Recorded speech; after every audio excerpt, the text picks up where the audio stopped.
സൂര്യപ്രകാശം കൊണ്ട് തന്നെ നടക്കാൻ പറയുന്നതിനൊരു വലിയ പ്രാധാന്യമുണ്ട്. 2021 കാലഘട്ടം അവസാനമായപ്പോഴത്തേക്ക് കോവിഡിന്റെ ഫസ്റ്റ് വേവ് ഒക്കെ കഴിഞ്ഞപ്പോൾ ഒരുപാട് വിദ്യാർത്ഥികൾ ഞങ്ങളുടെ അടുത്തേക്ക് വരാൻ തുടങ്ങി, സമാനമായ പരാതികളുമായിട്ട്. പകൽ സമയത്ത് ഉറക്കം തൂങ്ങുന്നു, ക്ഷീണം, മന്ദത, ക്ലാസ്സിലിരിക്കുമ്പോൾ ശ്രദ്ധിക്കാൻ പറ്റുന്നില്ല, പഠിച്ച കാര്യങ്ങൾ ഓർമ്മയിൽ വരുന്നില്ല, ശരീരമാസകലം വേദന, ഇങ്ങനെയുള്ള ലക്ഷണങ്ങളായി.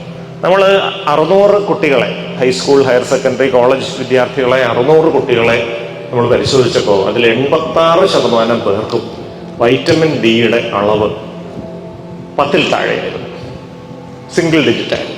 തൊട്ടടുത്ത വർഷം IT പ്രൊഫഷണൽസിന്റെ ഇടയിൽ ഈ വർക്ക് ഫ്രം ഹോം എന്ന് പറഞ്ഞൊരു ഏർപ്പാട് തുടങ്ങിയിരുന്നല്ലോ IT-കാർക്ക്, വീട്ടിലിരുന്ന് ജോലി ചെയ്യാം.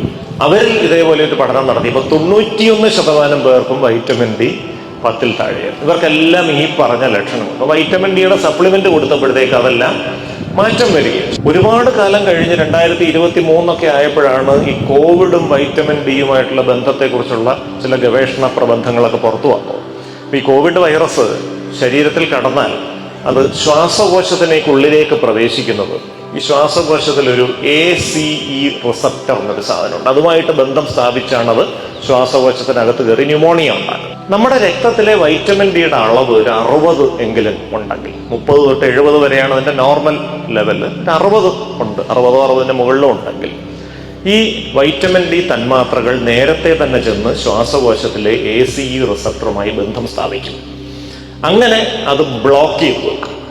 അങ്ങനെയുള്ള വ്യക്തികളിൽ അഥവാ കോവിഡ് വൈറസ് അകത്ത് കയറിയാൽ പോലും ഈ വൈറസിന് ശ്വാസകോശത്തിനകത്തോട്ട് കയറാൻ വഴിയില്ല. കാരണം ഈ വൈറ്റമിൻ ഡി തന്മാത്രകൾ ആ ACE റിസപ്റ്ററിനെ ബ്ലോക്ക് ചെയ്ത് വെച്ചിരിക്കും.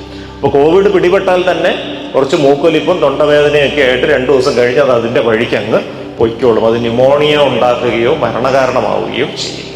അപ്പോൾ നമ്മുടെ ചുറ്റും തന്നെ നോക്കിക്കഴിഞ്ഞാൽ അറിയാം, വൈറ്റമിൻ ഡിയുടെ അളവൊക്കെ അത്യാവശ്യമുള്ള കുട്ടികൾ സ്കൂൾ തുറക്കുന്ന ജൂൺ മാസം മഴയൊക്കെ പെയ്യുന്നു, അവർ പോയിട്ട് ഏതെങ്കിലുമൊക്കെ പിള്ളേർക്ക് പനിയും ജലദോഷവും കാണും, വലിയ കുഴപ്പമൊന്നുമില്ല, തിരിച്ചു വരും. പക്ഷേ ഈ വൈറ്റമിൻ ഡി കുറവുള്ള കുട്ടികൾ സ്കൂളിൽ പോയി കഴിഞ്ഞാൽ വഴിയിലുള്ള സകല പനിയും പിടിച്ചുകൊണ്ട് വീട്ടിലേക്ക് വരുമെന്നുള്ളതാണ്. അപ്പോൾ ഈ നമ്മുടെ ഹോമിൽ കഴിയുന്ന ആളുകൾ, പ്രത്യേകിച്ച് കുറച്ച് പ്രായം കൂടിയ ആളുകൾ, അവർക്ക് ഈ ഒരു കാര്യത്തിൽ അവരൊരു വൾണറബിൾ പോപ്പുലേഷനാണ്. കാരണം എവിടുന്നെങ്കിലും അണുബാധ ഉണ്ടായാൽ അസുഖം ബാധിക്കാനും മരണത്തിലേക്ക് പോകാനും സാധ്യതയുള്ള ആളുകളായതുകൊണ്ട് അവരുടെ വൈറ്റമിൻ ഡിക്ക് വലിയ പ്രാധാന്യമുണ്ട്. അതുകൊണ്ടാണ് ഞാൻ പറയുന്നത്, ഒരു 40 മിനിറ്റ് സൂര്യപ്രകാശം കൊണ്ട് തന്നെ വ്യായാമം ചെയ്യുക.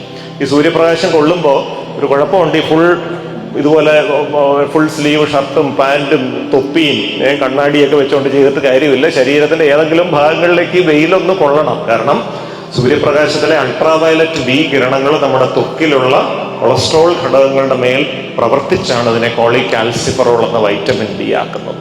ഇളം വെയിൽ കൊണ്ടാൽ മതി, രാവിലെ 8-നും 9-നും ഇടയ്ക്ക്, അല്ലെ വൈകിട്ട് 4-നും 5-നും ഇടയ്ക്കുള്ള ആ ഒരു വെയിൽ കൊണ്ടാലും മതിയാവും. ആ സമയത്ത് തന്നെ ഒന്ന് വ്യായാമം ചെയ്യാനായിട്ട് ഇവരെ ഒന്ന് പ്രേരിപ്പിക്കുക. ഈ വൈറ്റമിൻ ഡി കൂടുന്നത് കൂടാതെ ഇത് വഴി 3 ഗുണങ്ങൾ വേറെയും. ഡോപ്പമിന്റെ അളവ് കൂടുതലായിരിക്കും, അപ്പൊ ഇവരുടെ ഏകാഗ്രത കൂടുതലായിരിക്കും. എൻഡോർഫിൻസ് എന്ന് പറഞ്ഞ രാസവസ്തുവിന്റെ അളവ് കൂടുതലായിരിക്കും, അത് ഇവർക്ക് കൂടുതൽ ഉന്മേഷവും സന്തോഷവും നൽകും. തലച്ചോറിലോട്ടുള്ള രക്തഓട്ടം കൂടുതലായിരിക്കും, അത് ഭാവിയിൽ മറവിരോഗ സാധ്യത അടക്കമുള്ള കാര്യങ്ങൾ